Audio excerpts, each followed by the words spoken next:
Hi, this is Coach Shonnie Lavender, inviting you into a wonderful conversation about connection and how to create more connection, deeper connection within our families.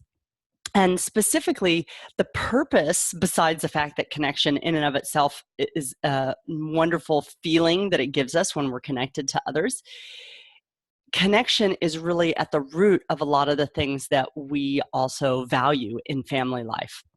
And those are love, joy, teamwork, and cohesiveness. So a lot of times I have parents who are coming to work with me because their child is behaving in some way that they're finding challenging.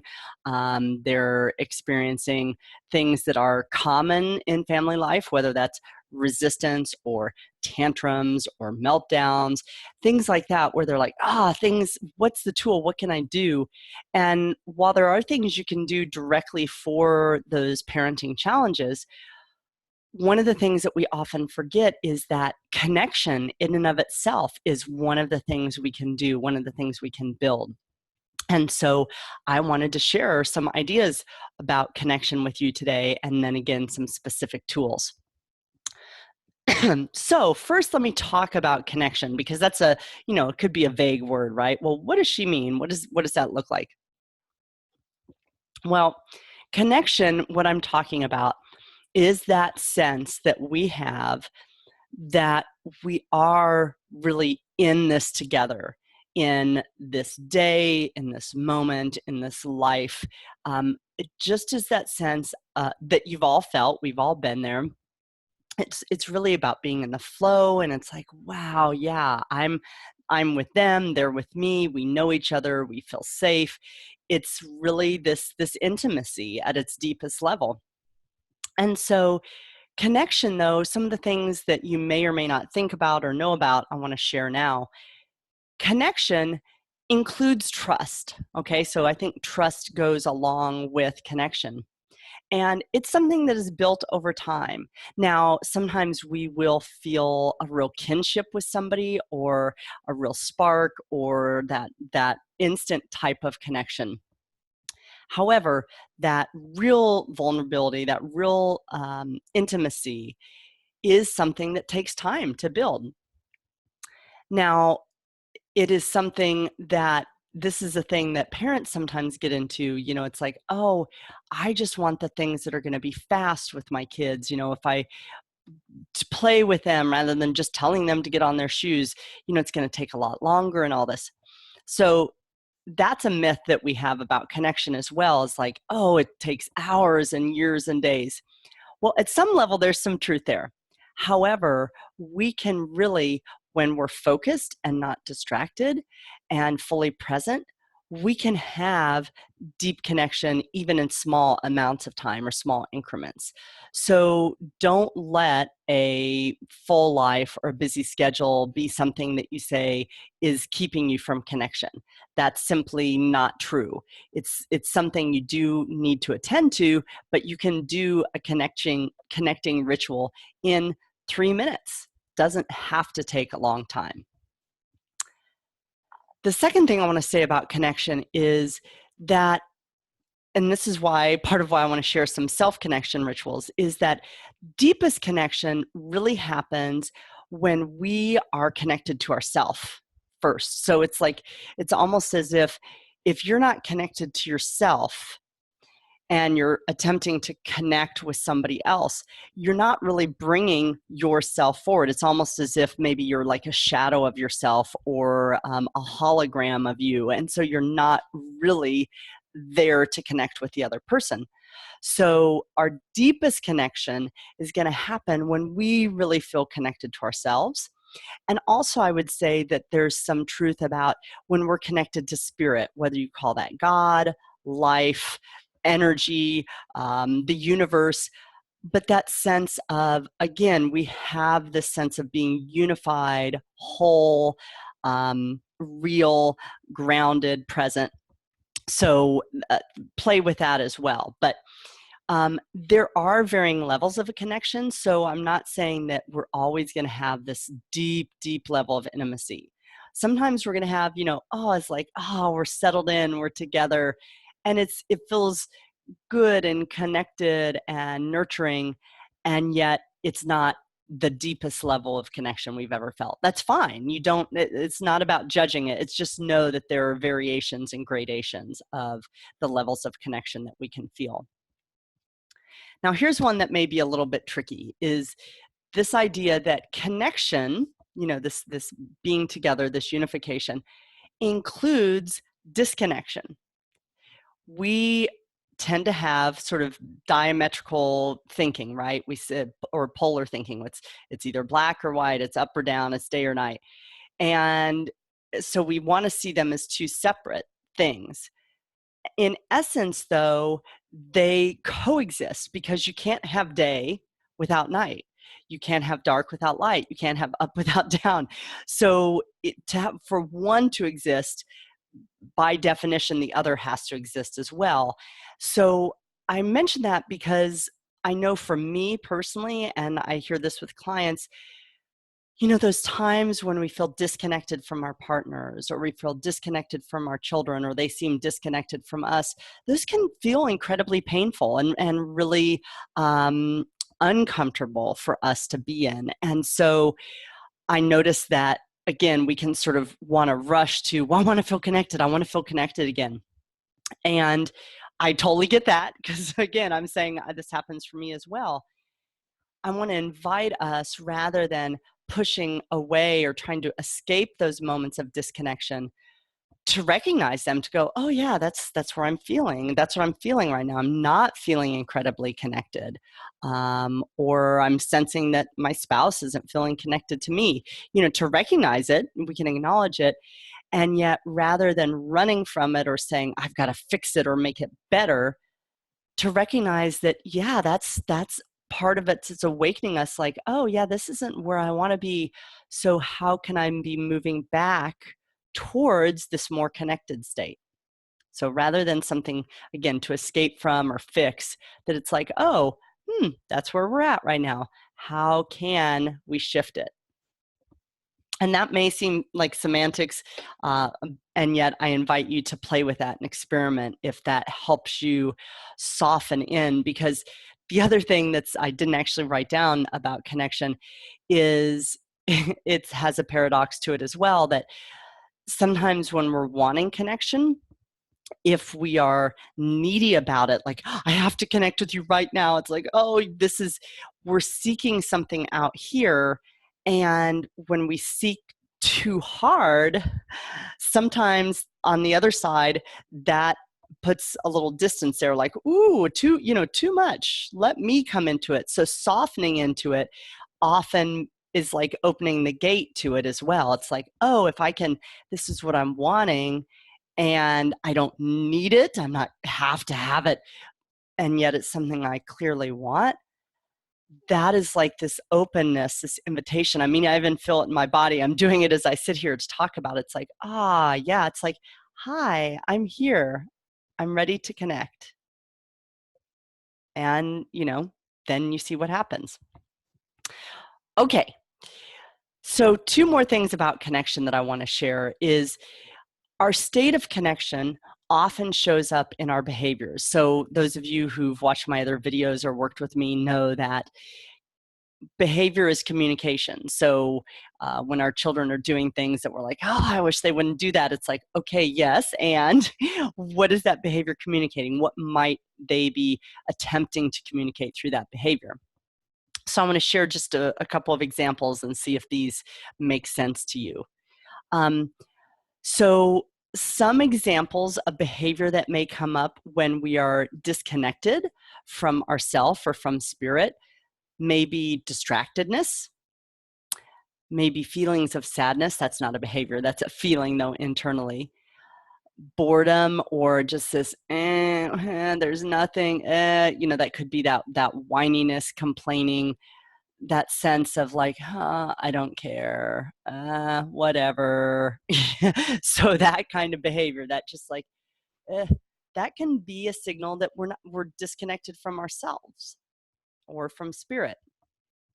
Another example is if you notice in yourself or in others sometimes a harsh way of speaking, or you notice your children are really resistant to following your lead, or maybe there's some mean-spirited teasing, not that loving, teasing that we can all get into, but really that there's some undertones of meanness or unhappiness, or sort of the safe way to express some of our upset feelings with somebody else. So if that kind of teasing is going on, you might be aware of that.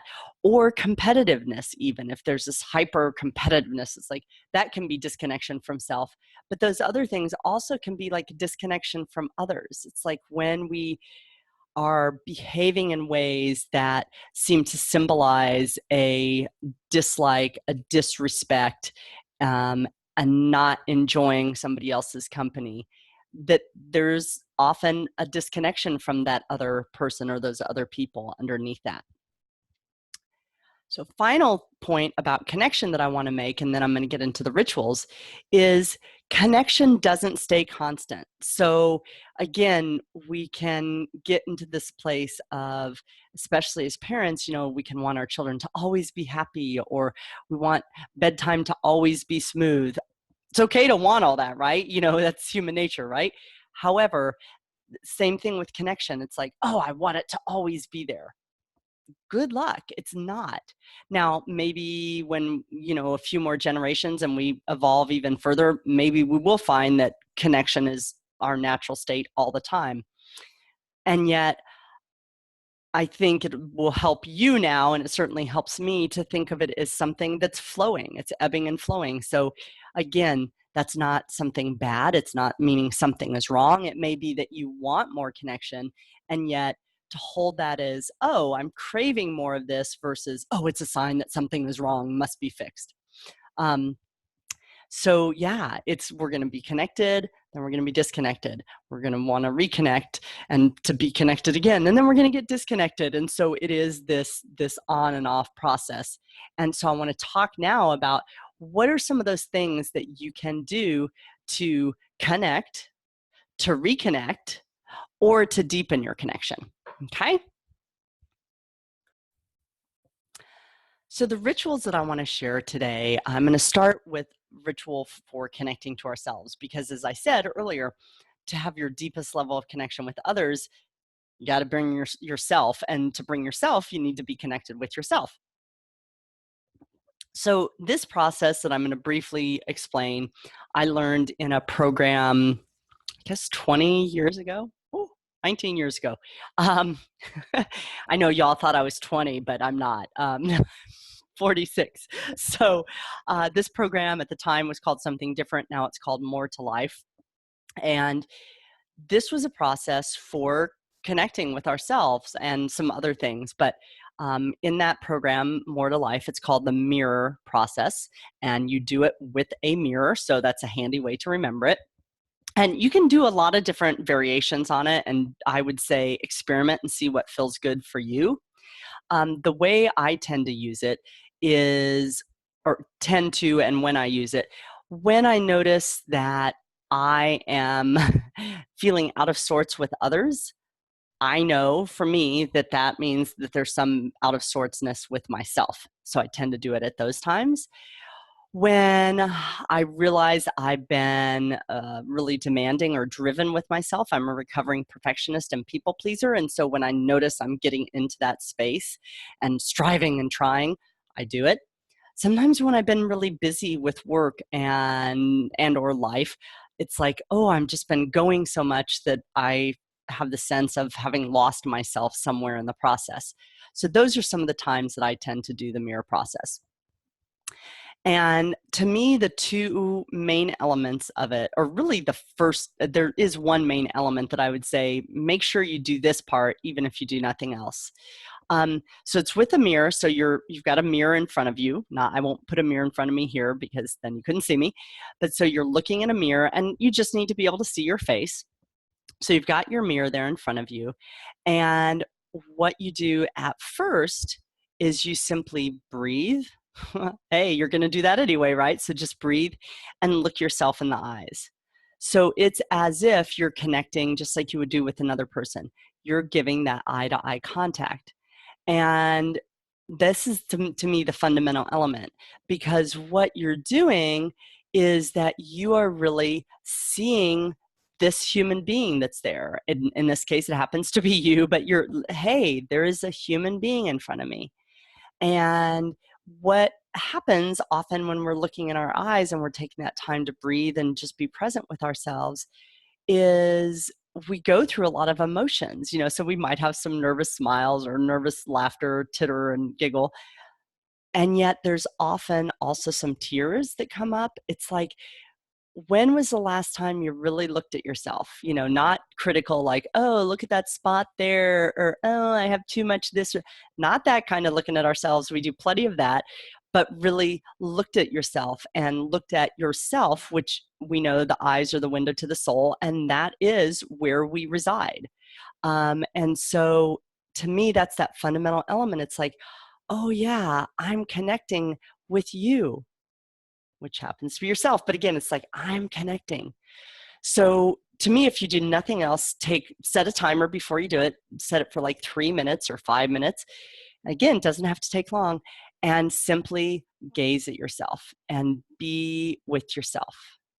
If you want to do more than that, you can, depending on what feels natural to you or what you think is up. You can get into a bit of conversation with yourself. So it might be acknowledging yourself. If you've been driving yourself really hard and demanding a lot of yourself, maybe it's time to simply say, "You rock. You are so awesome. This thing and this thing and this thing and this way of being and doing that. What an amazing person you are." So it can be an acknowledging time. It can be a combination of all these. So it could be acknowledging time. It can be a time for atoning. It can be looking at yourself and saying to yourself, "I'm sorry for this, this, this, and this."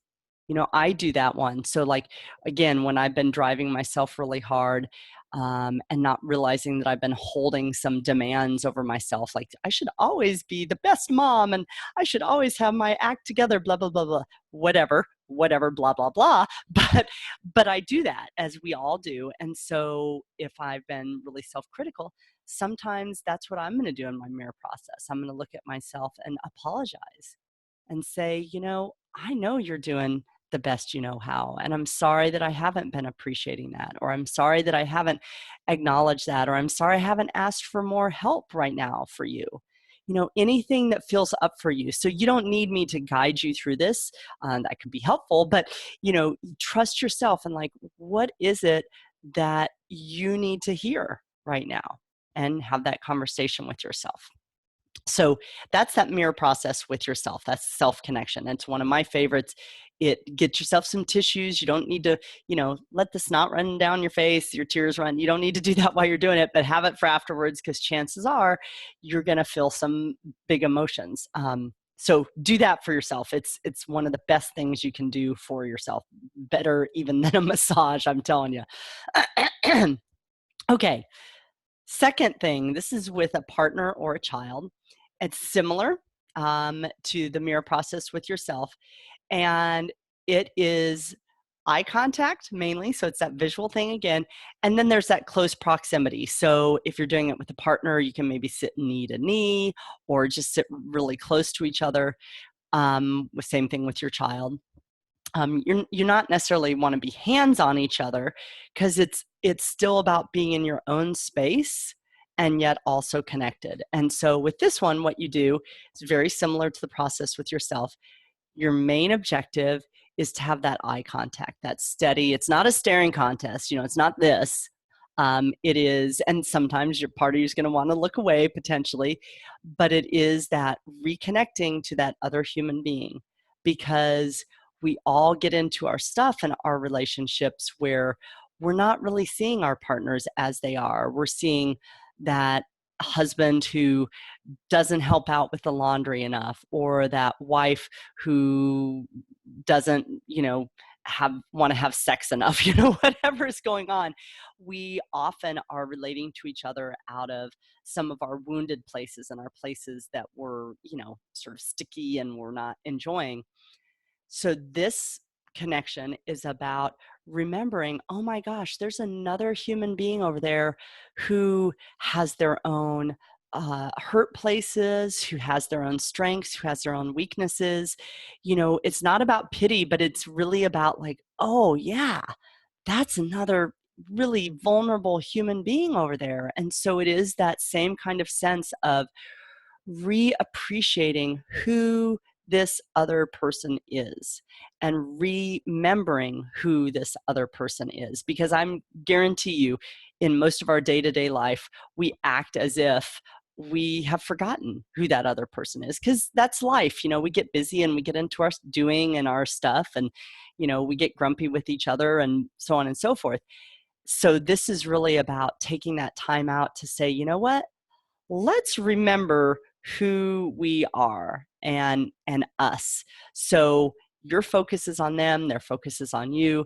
And again, emotions may come up.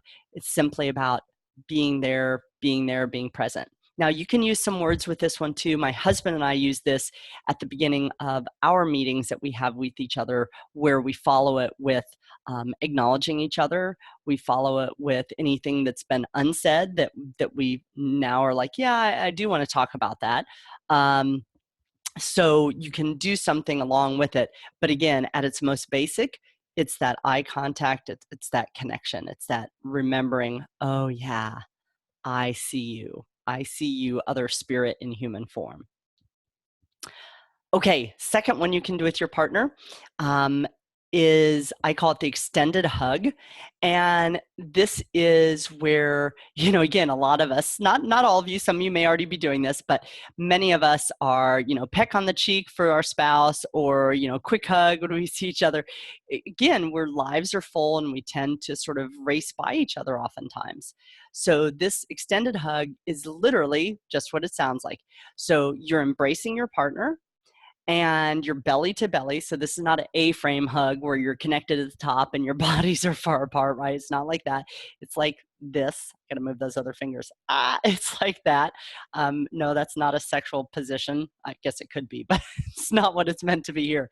But it is about being belly to belly, because part of what you're wanting to experience in this extended hug is that sense in your gut of settling, not the bottom dropping out like in a on a roller coaster, but of this, it could be that sense of exhale, dropping into your body, feeling your feet on the ground. So it is that sense of like, whoa, we're here.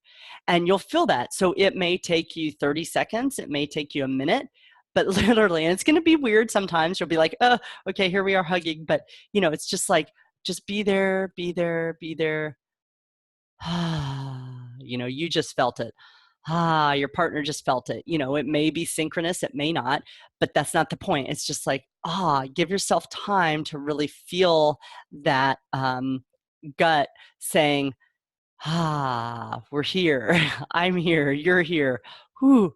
Okay. So that's the extended hug. So you can see, again, these are connection rituals that's not taking you. I'm not talking about going off on a week cruise. You can do that too, but these are cheaper and you can do them all the time. So those are the ones that I have for you personally and with your partner, or again, those can be done with children.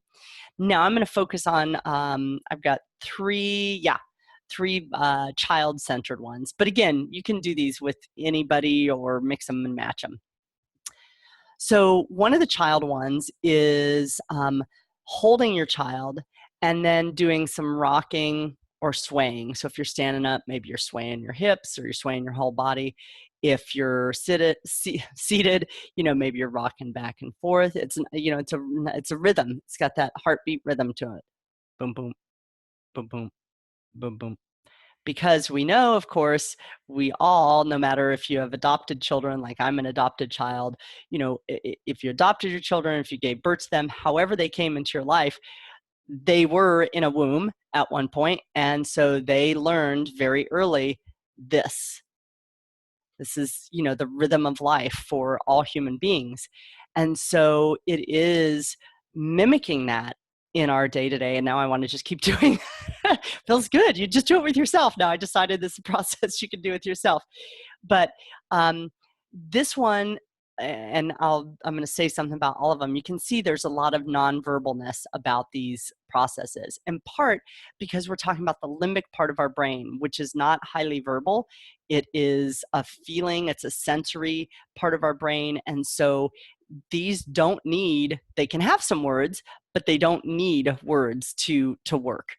So this one, I was doing this one just this morning with my daughter. I'm pointing over here. I have a chair that we were sitting in this morning, and she was and she's 7.5, so she fits in my lap but not as well as she once did.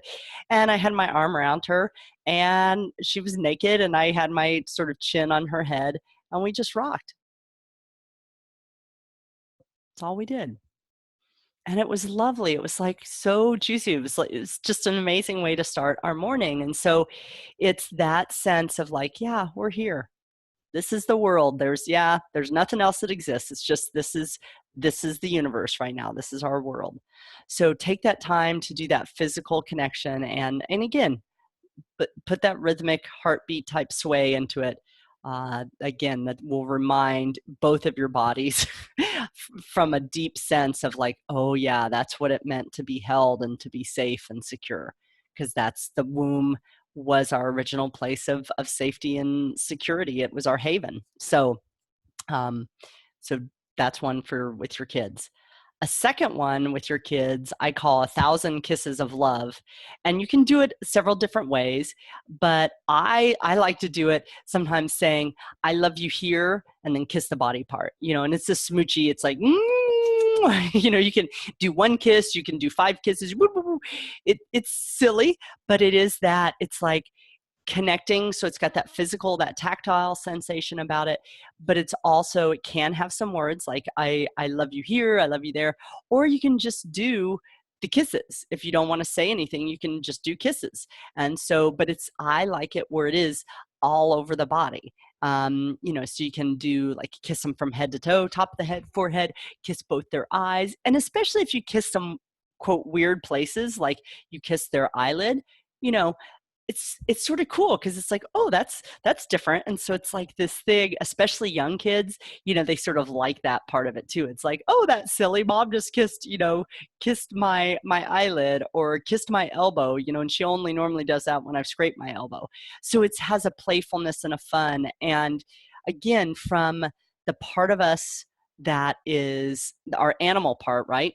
That's a big part of what we're feeding with this kind of physicality. Is we're like, it's like dogs and other animals, they're nuzzling, they're nudging. This is something that as humans, not always, some cultures do it more, but in general, especially as kids age, we tend to get less physical with our children. And so this is a way of both bringing them back to early years, bringing you back to those early years, when you used to like kiss all the baby toes, or you just love on their little fat thighs, whatever you did. So it is that sense of, sensory delight in this other human being. Now, some of you, may really work with your children on body autonomy, which I think is really important. I would say do what works for your family. So if you have a way of always checking in with your child before, you physically do things with them or that involve their bodies, honor that. I'm not saying just go in there and, I'm going to dive bomb you with kisses. No, if that's not your family's thing, but just be aware of how they respond to this. May not be where they're at the moment, but be willing to show your affection and show your connection, and reach out to connect in this physical kind of way. We tend to, many of us, go to things like, oh, well, I'll tickle them or this. It's like, yeah, you can do that, but sometimes that feels, for the person being tickled, it feels overpowering or not respectful.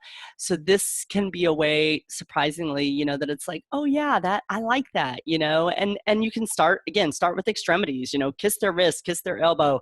You don't have to like go in for their belly. I'm not saying that. You could keep it totally on the extremities if you want. So just honor what's true for your family, what's true for your particular child, and yet be willing to show that love and delight in this physical human being who you get to spend some of your life with. Woohoo! last one, and this is a little more verbal, so I left it for last because I really want to encourage you to do the nonverbal, because again, that's what communicates to our emotions and to our limbic system. Is you could tell a story of your child, mainly about them, but really a time of when you were deeply connected. So you might tell a time, if you carried your baby, you were pregnant with your child, tell them a time of, you remember like really knowing them. They were in your womb and like, oh, I really felt you there. And I knew, I was like, oh, this amazing being. You tell them that. Tell them a story of their birth. You can even tell them a story like maybe there was a time they were sick and you were caring for them, really nurturing them. You don't want to focus on the sickness part, but like, yeah, just snuggling with you in your bed and, you know, giving you chicken soup and cool cloths on your head, or just laying with you and reading.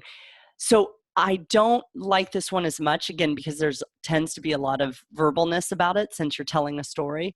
The idea though behind it is to remind you both of like, oh yeah, we are connected and we have this deep, long-standing connection that runs through our lives, even when we have moments of disconnection, or even as your child is growing up and being more independent in their choices or their behaviors.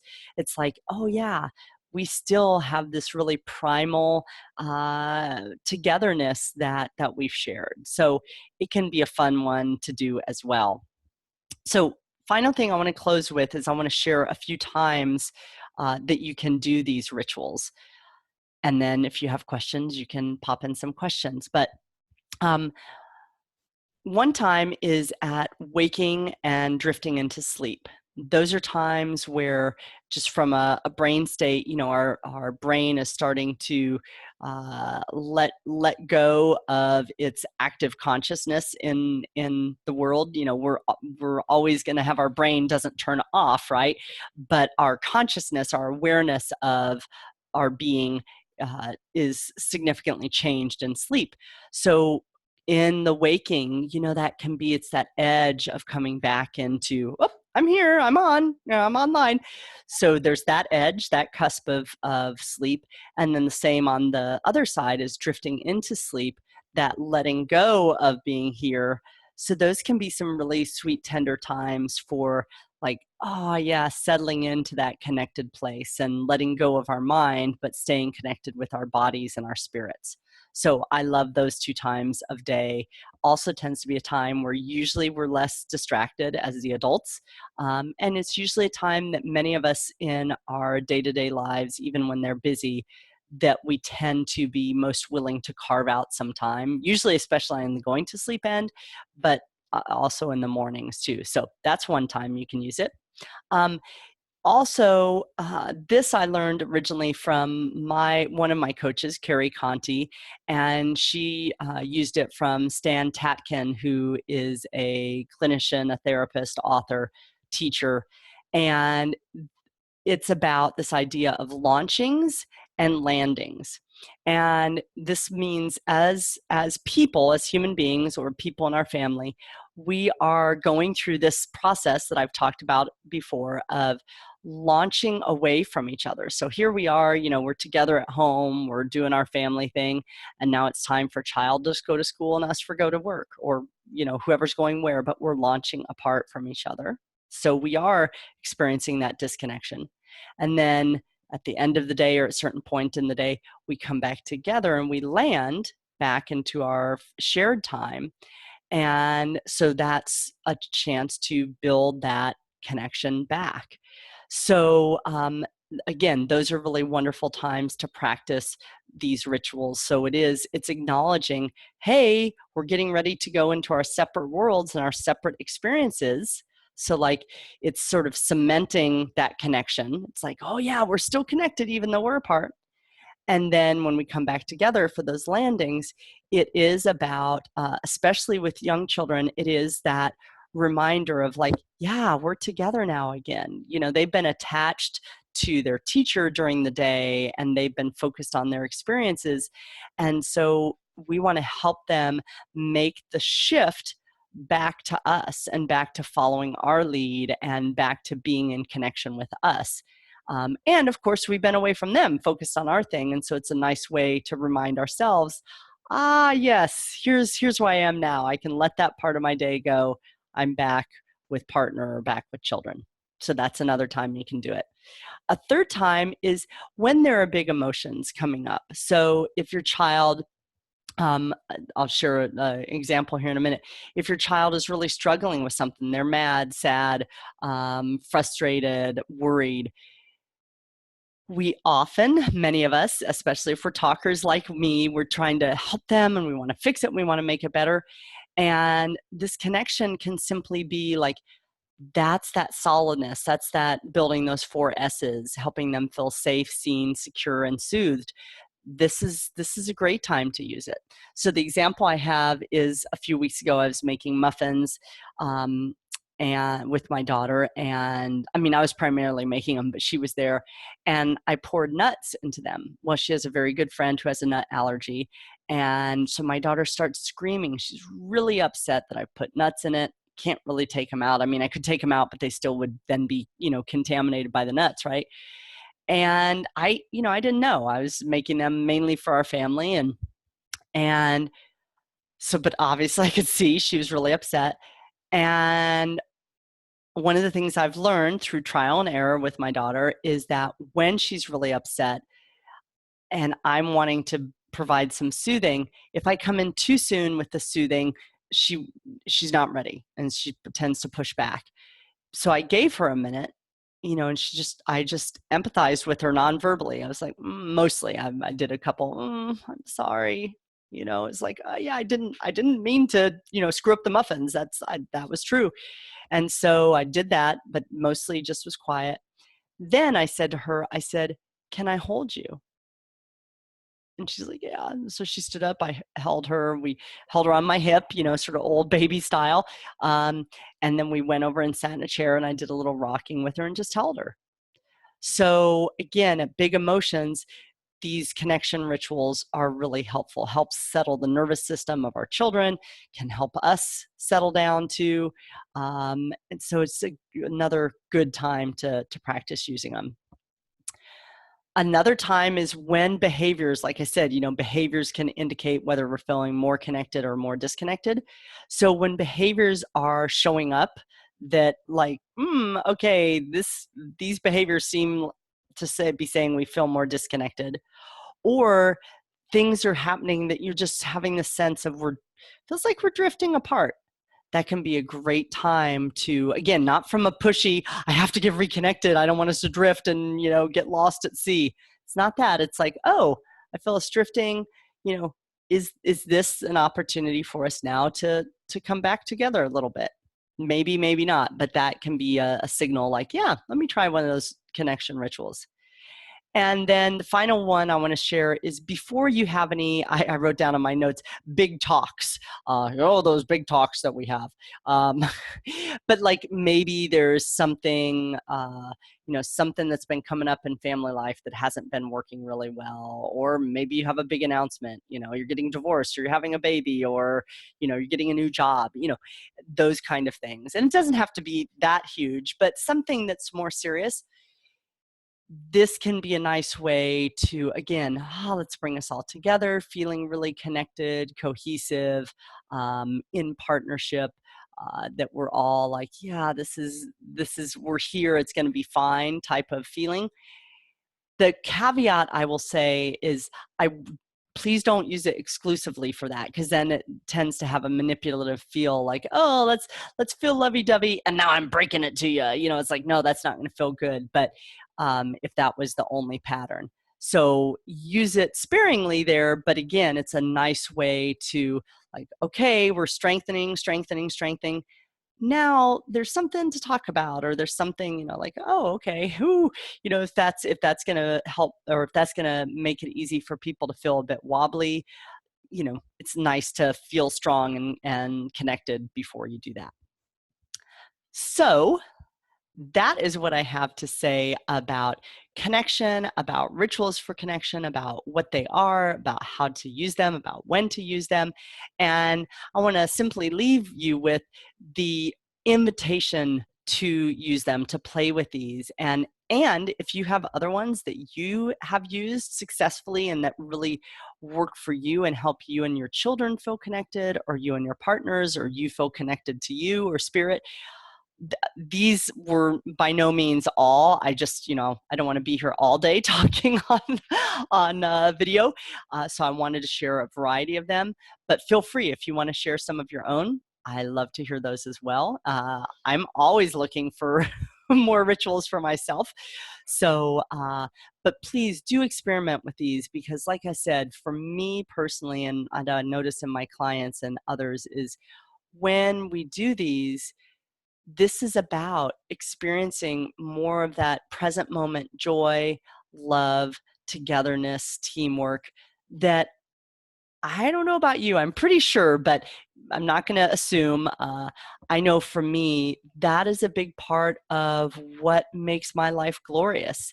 Yeah, there's this thing or that thing that's cool or fun or neat, but it's those relationships and that sense of love and togetherness and really being present with each other that is what I live for. So I know I'm looking for more connection. I sense that you are as well. So I hope that these ideas will help you connect to yourself, connect to all the people you love more, so that you can feel more connected, they can feel more connected, and all the wonderful blessings that come out of that can be yours as well.